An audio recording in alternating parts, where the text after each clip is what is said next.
Segundo capítulo de la serie Hablemos de Fe. Ya vimos en el capítulo anterior nada de fe, poca fe, bastante fe, y que a todos se nos fue dada una medida de fe. Entonces, en el caso de Pedro, vimos que Jesús le dijo hombre de poca fe, y Pedro, dice la escritura que Pedro tuvo miedo a los vientos. Entonces este fue un enemigo que se atravesó y le afectó a nuestro hermano Pedro. Entonces hoy el subtema es los enemigos de la fe. Tu fe tiene enemigos que quizás tú no sabes que están ahí. Algunos sí saben que están ahí esos enemigos. En mi caso, yo siempre tuve un enemigo y era el miedo, el temor. Y si no sucede, y si no pasa nada, y yo oí en mi mente esto, y si no pasa nada, ¿qué tal que ahora si no sucede? Vas a quedar en vergüenza, y ¿qué va a pasar? Esto y el otro. Entonces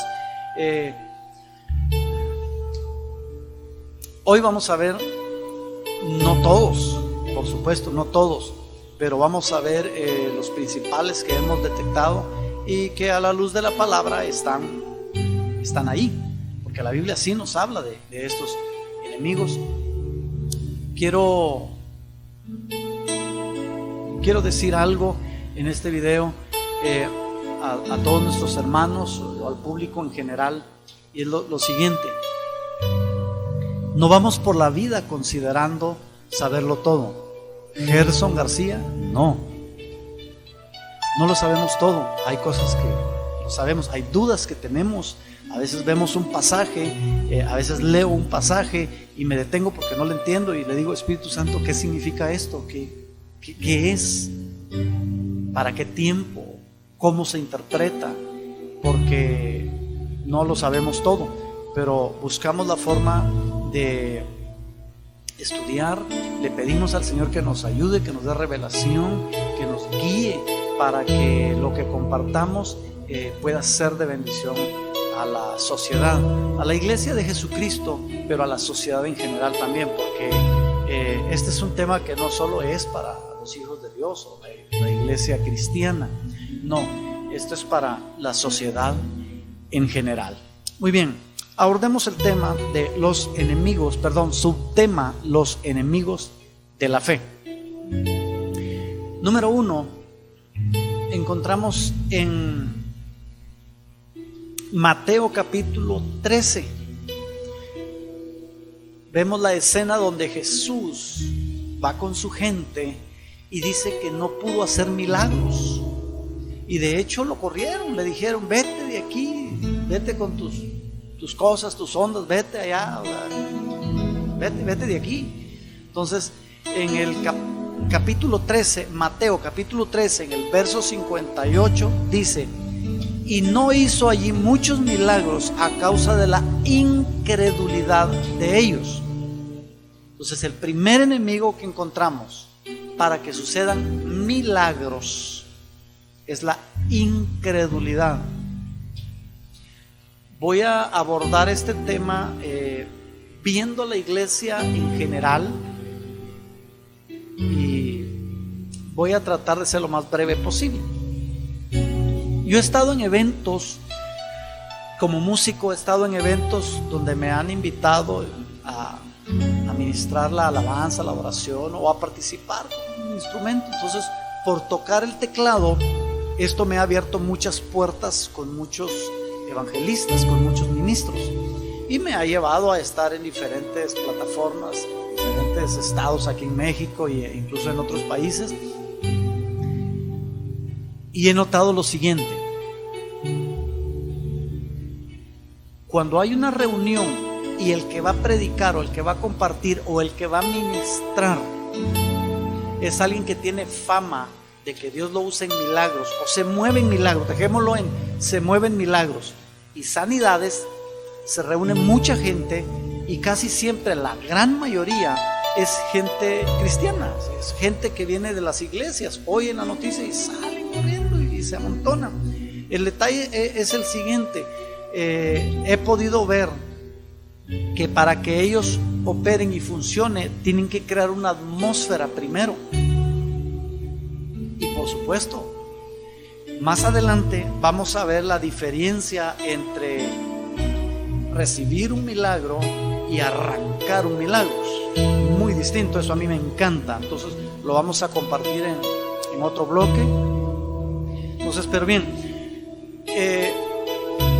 y yo me preguntaba, ¿por qué en las iglesias no tenemos milagros? La verdad, al estar leyendo la Escritura, me doy cuenta que hay mucha incredulidad. La incredulidad hace que no sucedan los milagros. Jesús en persona dice que por la incredulidad de ellos no pudo hacer ahí muchos milagros. Entonces el primer enemigo de la fe es la incredulidad. Bien, vamos al segundo. Marcos capítulo 16, verso 14. Dice así: finalmente se apareció a los 11 mismos discípulos. Dice 11 porque Judas ya no estaba, ya no figuraba ahí en el cuadro. Estando ellos sentados a la mesa, y les reprochó su incredulidad y dureza de corazón. Segundo enemigo, la dureza de corazón. Pero para que llegue la dureza de corazón, primero llega la incredulidad. Y les reprochó su incredulidad y dureza de corazón. Entonces, ¿qué es un corazón duro? Un corazón que no es suave. No, un corazón duro es alguien que se resiste, alguien que quiere que le cuadre aquí en su cabeza, en su lógica. Tiene que cuadrarle. Si no le cuadra, no. A ver, explícamelo otra vez. Dijo un hombre por ahí, dijo: yo no sé de lo que me están hablando. Dijo: lo único que sé que antes no veía y ahora veo. Entonces, cuando nosotros nos ponemos a coordinar y nuestra mente empieza a tomar el control, esto le sucede a muchísimas personas. Su mente les gana, son tan rápidos de mente que cuando sucede algo, batallan para coordinarlo. Hay quienes simplemente ven algo y creen, gloria a Dios, punto, se acabó. No hay dureza. Pero si nosotros nos resistimos en nuestra mente, difícilmente podremos experimentar el poder de Dios operando. Jesús no le está hablando a la sociedad en general aquí. Jesús le está hablando a sus 11 discípulos. Dice, les reprocha su incredulidad y dureza de corazón. Entonces, un ejercicio para evitar la dureza de corazón es orar continuamente, leer la palabra y aprender a escuchar. Número 1, lo que los ministros comparten. Número 2, lo que el Espíritu nos dice. Tienes que aprender a sujetar tu mentalidad. Tu mente tiene que sujetarse. Tu mente tiene que sujetarse para que el Espíritu tome el control. Esto no sucede de la noche a la mañana. Señoras y señores, esto es un ejercicio continuo. No sé cuántos años te vaya a llevar. No sé cuánto tiempo vaya a pasar. Ojalá y sea poco. Pero hay personas que pasan años tratando de dominar su mente y nunca pudieron. Entonces, segundo ejercicio, aprende a controlar tu boca. Porque cuando tú haces comentarios de otras personas, salió de lo que está en tu mente, salió de lo que está en tu corazón. La Escritura dice: de la abundancia del corazón habla nuestra boca. Por eso hay que llenarnos de la palabra de Dios, para que cuando hablemos salga palabra de Dios. Entonces es muy importante aprender a sujetar nuestra boca, nuestra lengua, nuestras palabras. Y lo primerito es dejar de hacer comentarios de otras personas. Eso es lo primerito. Una persona que hace comentarios de otros, que habla de sus hermanos, que habla de otros, difícilmente experimentará el poder de Dios operando en su vida y a su alrededor. Bien, vamos al tercero, Santiago capítulo 1 verso 6. Pero pida con fe, no dudando nada. El tercer enemigo de la fe es la duda. ¿Saben que la duda es más fuerte que la incredulidad? Porque un incrédulo pues no cree y no cree, se acabó. Pero el que duda está en un problema fuerte. Dice, lo voy a leer completo el pasaje, Santiago capítulo 1 versos 6 y 7.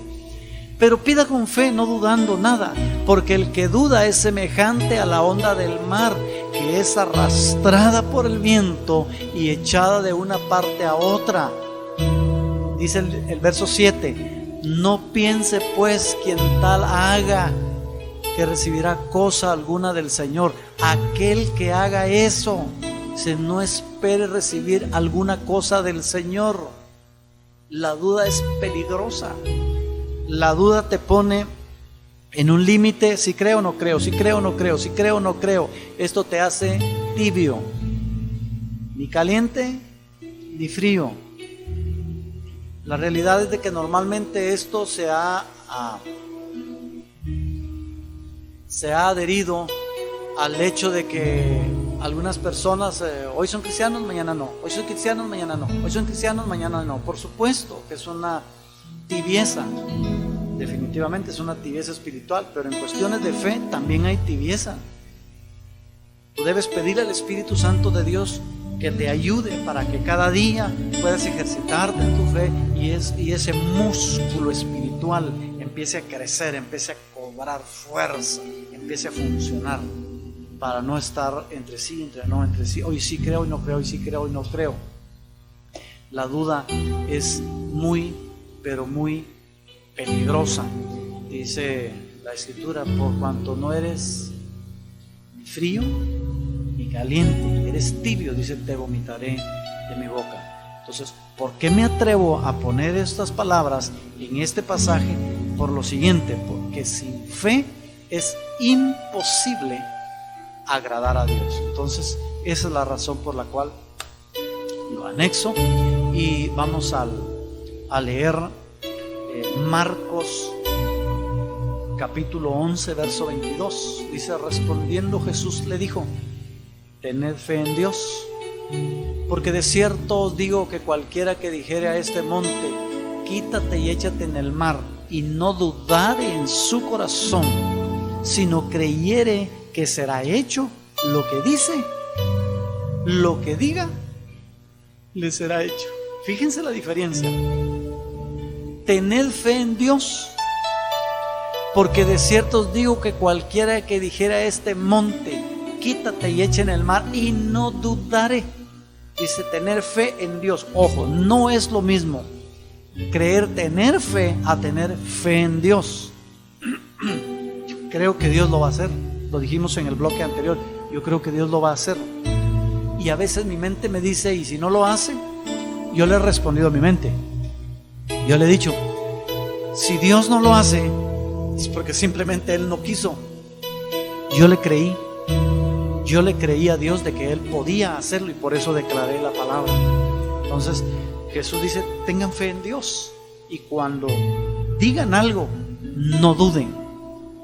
No duden, porque si ustedes no dudan, dice el 24, por tanto os digo que todo lo que pidiereis orando, creed que lo recibiréis y os vendrá. ¿Cuál es la diferencia de pedir algo orando a lo que hemos venido, a lo que hemos visto en el bloque anterior? Bien, Cuando tú estás orando, tú le estás pidiendo a Dios que haga algo. Cuando tú oras por un enfermo, tú no vas a pedirle a Dios que lo haga. No, tú vas a declarar en el nombre de Jesús. Esa es la gran diferencia. ¿Qué es lo que sí puedes hacer? Lo que sí puedes hacer es, antes de ir a orar por alguien, tener una vida de cercanía con Dios, de intimidad con Dios, y ahí a solas decirle: Señor, ayúdame por favor, cuando vaya a orar por un enfermo, sánalo por favor, sánalo. ¿Ven la diferencia? Cuando llegas con el enfermo, tú no vas así: y Señor, sánalo por favor, sánalo. No, cuando vas a orar, tú dices: en el nombre de Jesús. Porque eso dice la Escritura en Marcos capítulo 16.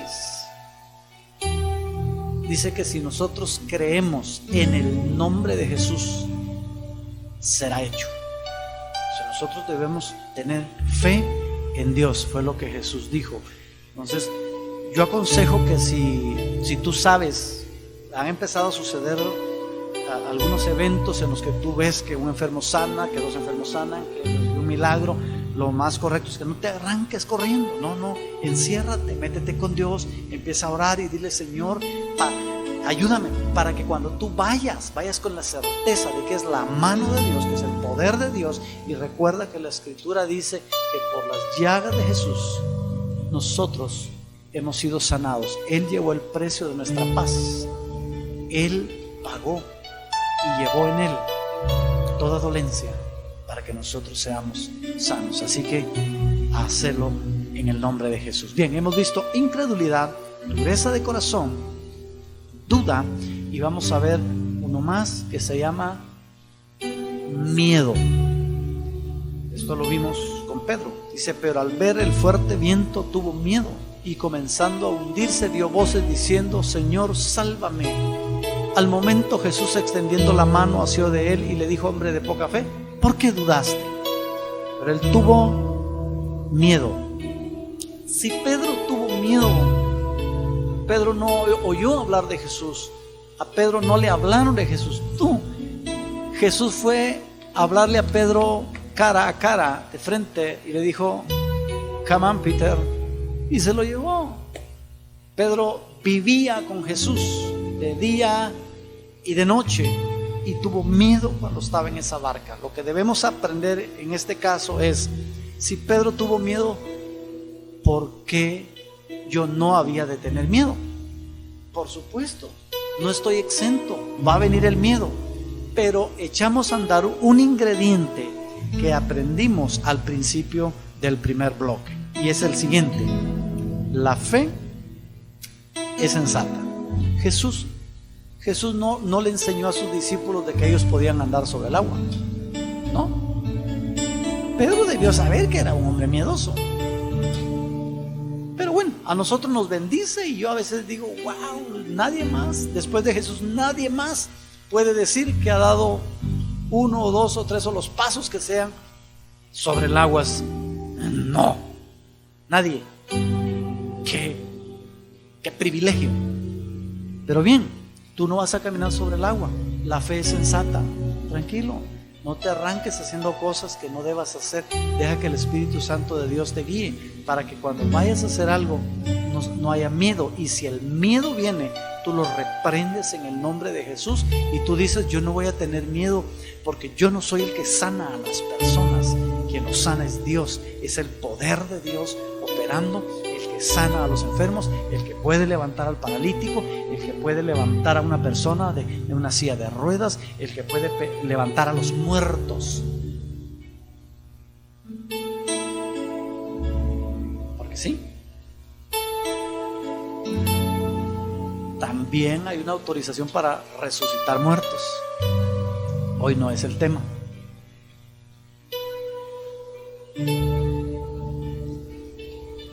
La incredulidad es muy dada a los seres humanos, pero cuando empiezas a creer, sujeta tu mente para que no llegue la dureza. Si quiere venir la duda, tú declara: que lo que vas a hacer lo vas a hacer en el nombre de Jesús, y no es para ti, es para que el nombre de Jesús sea puesto en alto. Mantente firme creyendo. No vayas para allá y para acá con tu fe. Párate firme en el nombre de Jesús. Véncete a ti mismo. Y si viene el miedo, dile: miedo, ya no funciona.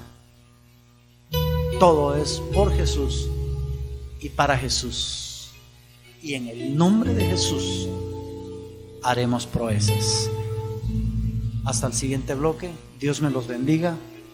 Que la paz de Dios, que sobrepasa todo entendimiento, sea con cada uno de ustedes. Amén.